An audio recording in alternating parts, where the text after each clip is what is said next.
de esa misma manera hay que intentar que cuando hablemos con otras personas, nos rodeemos de otras personas, tengamos mensajes positivos, mensajes agradables que nos ayuden a alejarnos de esa sensación del miedo. Bueno, estamos aquí retransmitiendo directamente desde Zoom. Y el que no sepa qué es Zoom, lo puede teclear. Bueno, me llamo Carlos Fumero y estaréis preguntando, ¿y por qué estamos ahora aquí? ¿Y por qué estoy aquí? ¿Y por qué estoy rodeado de gente tan maja y gente tan especialito como ese que está en un búnker metido? ¿Cómo te llamas? Y mi nombre es Daniel Gómez y ahora mismo estoy haciendo acopio de víveres y de reservas farmacéuticas para poder sobrevivir al apocalipsis que nos sobreviene en cuestión de horas, probablemente. Ay, madre, ¿en serio? Ay. Sí, es decir, yo creo que este programa está pensado para que la gente aprenda supervivencia extrema, entiendo, ¿verdad? Pues eso es lo que me has comentado. Ah, por el nombre, ¿no? Superviviendo. Bueno, pues el nombre tiene truco. No es simplemente subsistir, no es simplemente sobrevivir a algo, es aprender a vivir en modo super. Y lo que buscamos y pretendemos es poder dar herramientas, recursos que nos ayuden a cómo cada día crecer un poquito más. Y lo importante siempre es saber de que se puede mejorar, siempre se puede cambiar. Henry Ford decía, tanto si crees que puedes lograrlo como si no, en ambos casos tienes razón. Porque vas a lograr aquello que crees que puedes lograr. Y aquello que no crees que puedes lograr, pues te vas a quedar atascado. Hasta que tengas la suficiente conciencia de que sí se puede cambiar, sí se puede mejorar. Y hay muchas batallas que han sido ganadas y han sido libradas, pero la gente que estaba en esas batallas los consideramos héroes, valientes, pero eran gente que tenían miedo, pero sabían enfrentarse al miedo. Así que tenemos que saber cómo enfrentarnos al miedo.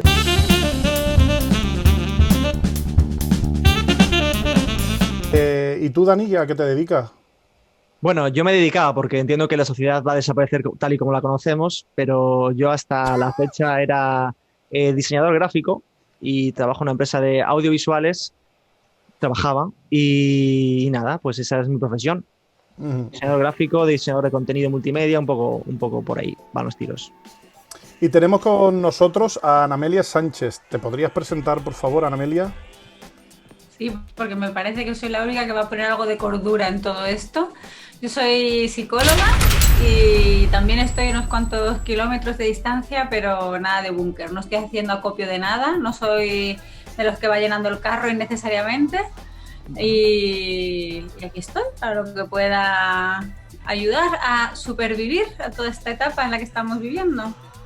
Bueno, pues agradezco vuestra participación en este programa, que lo que buscamos y queremos y pretendemos es poder enriquecernos nosotros y enriquecer a otras personas que pueden estar viéndolo y que de alguna manera pueden captar alguna idea, algún pensamiento, alguna reflexión que les ayude a poder crecer.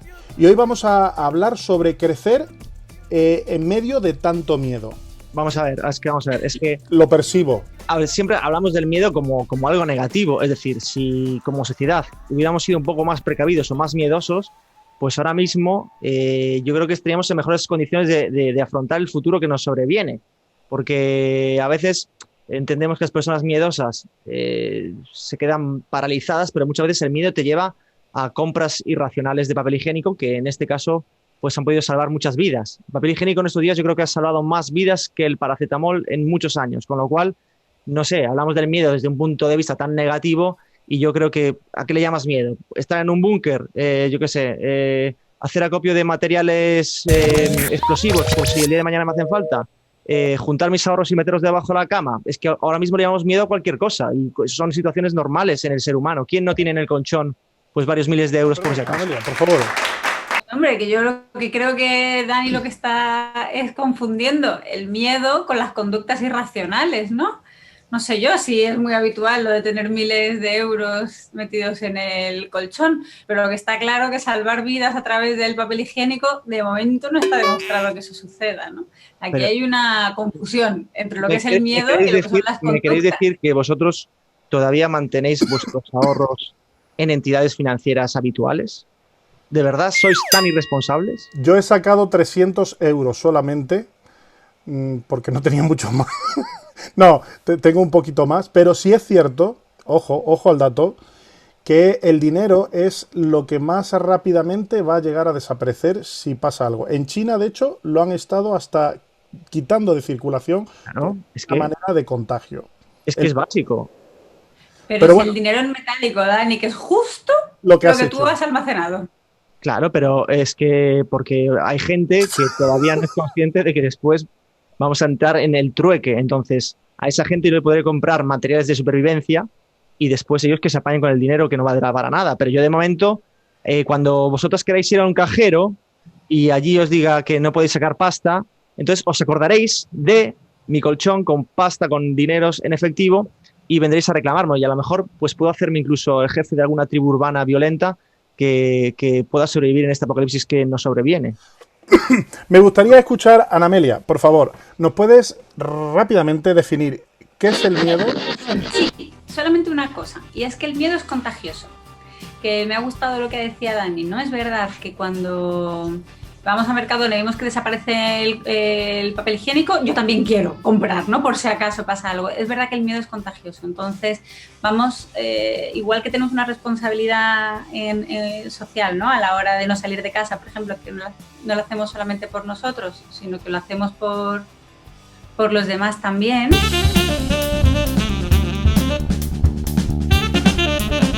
De esa misma manera hay que intentar que cuando hablemos con otras personas, nos rodeemos de otras personas, tengamos mensajes positivos, mensajes agradables que nos ayuden a alejarnos de esta sensación del miedo.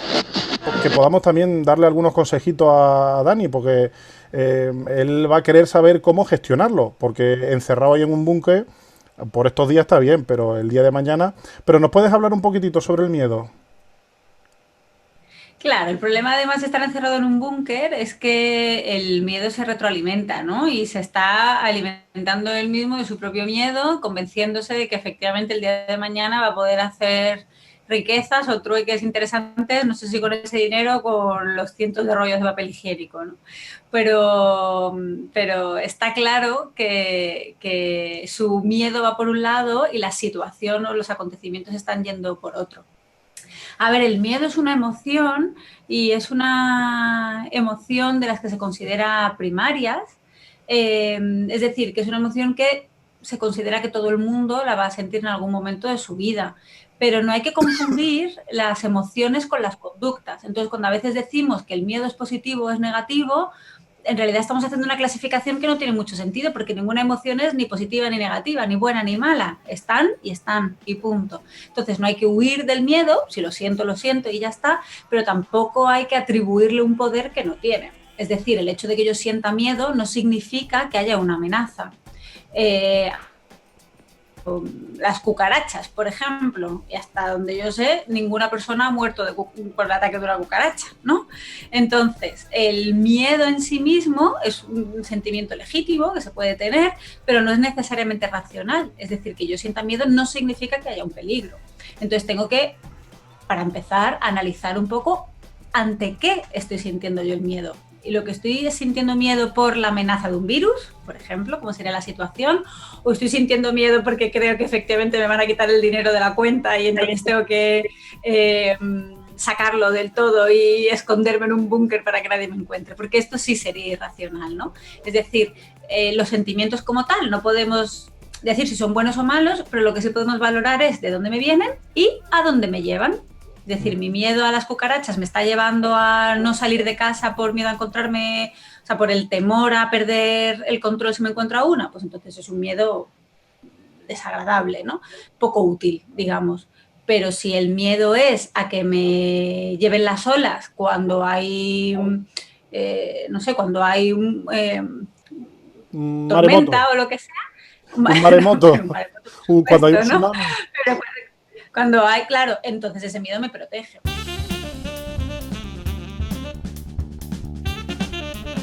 Todos tenemos ciertos miedos. Entiendo esa parte y no la voy a negar. No quiero, no quiero hacerme el valiente. Siempre vienen pensamientos y los intento observar, los intento valorar y ver hasta qué punto este miedo es natural, es lógico. Yo tengo miedo de que le pase algo a mi esposa, es enfermera, por ejemplo, la situación que estamos viviendo en el hogar es que yo soy bronquítico crónico, mi hijo pequeño de 5 años también es bronquítico y mi esposa es enfermera. Y ella está ahora al pie del cañón.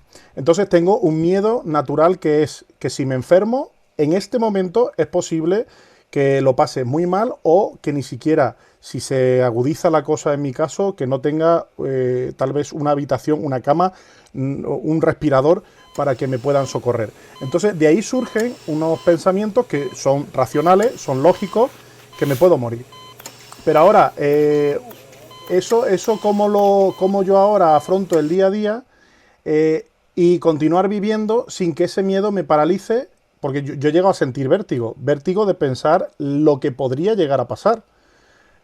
Yo creo que es muy interesante lo que estás diciendo, porque uno lo que tengo que hacer es analizar de dónde me viene el miedo y si es de pensamientos, como tú me hubieras explicado, ¿no? Si es de una situación y de unos pensamientos reales que tienen que ver con lo que está sucediendo ahora mismo, entonces yo ese miedo es muy importante que lo asuma, que lo acepte y que no lo rechace, porque si yo intento pelearme con ese miedo, negarlo y hacer como que no está, entonces efectivamente va a ser un miedo totalmente inútil. Ahora bien, si yo le doy coba, si yo hago como nuestro amigo Dani, ¿no? Y lo voy alimentando, ese miedo sube de intensidad y se va a convertir en un miedo que me paraliza. Y ya no solamente, como tú muy bien has dicho, ¿no? Ya no solamente que me aleja del presente, ya no voy a poder disfrutar de mis hijos, sino que es que probablemente baje la guardia y tome decisiones que vayan a confirmar que efectivamente estoy en peligro. Si mi miedo, yo entiendo que tu miedo, Carlos, lo que hace es que seáis precavidos, ¿no? A la hora de relacionaros con tu mujer, que es enfermera, y no tener contacto con ella, ¿no? Entonces es un mecanismo de protección, pero no es el miedo el que te lleva a protegerte, sino los pensamientos anteriores, es decir, el saber que tú eres bronquítico crónico, que tu hijo también lo es y que, por tanto, teniendo en cuenta cómo es la situación, no me la quiero jugar. Pero entonces es la precaución, es desde la sensatez, desde la razón, no es desde mi emoción. Si tú te dejaras llevar completamente por el miedo, a lo mejor hubieras hecho las maletas, hubieras cogido a los niños, a tu mujer y os hubierais ido, pues no sé a dónde, porque los virus no entienden de fronteras, pero a lo mejor hubieras ido al búnker con Dani, a ver si salía hueco. Y tendrías menos riesgo de contagio, eso garantizado. No, yo el miedo lo he trabajado muchísimo, no hago otra cosa más que trabajar el miedo. He dedicado 24 horas... Alimentarla.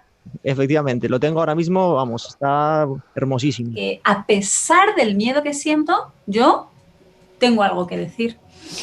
Me pasó una cosa muy, muy chula con uno de mis hijos una vez, y es que a él le dan miedo las alturas.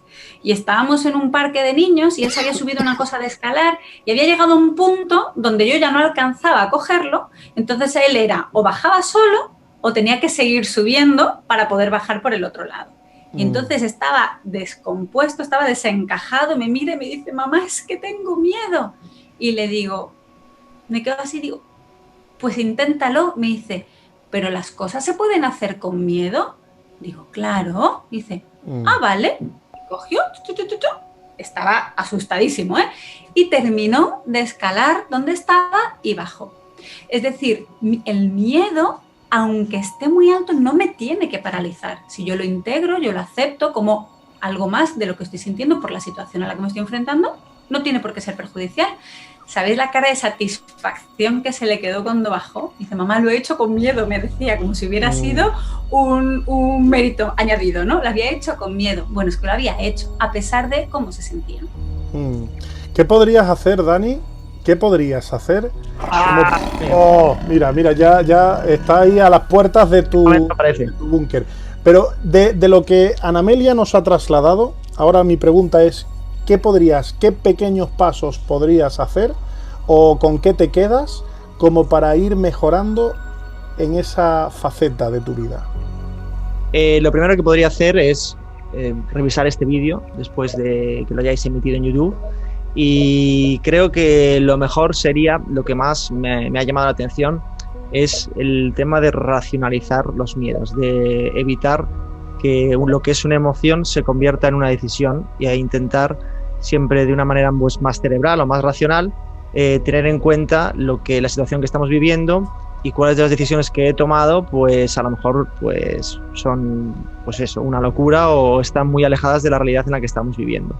Ser precavido en la medida de lo posible, porque es algo que es innato a mi carácter en este caso, pero siempre buscando pues una salida más racional y no tan emocional a la situación en la que estamos viviendo, porque cuando nos guiamos por la emoción vemos que el papel higiénico desaparece de las estantes del supermercado del Mercadona y automáticamente digo, es que por algo sabe la gente que yo no sé y que necesito comprar papel higiénico, ¿no? Pero bueno, creo que es lo que sacaría ahora mismo así a bote pronto.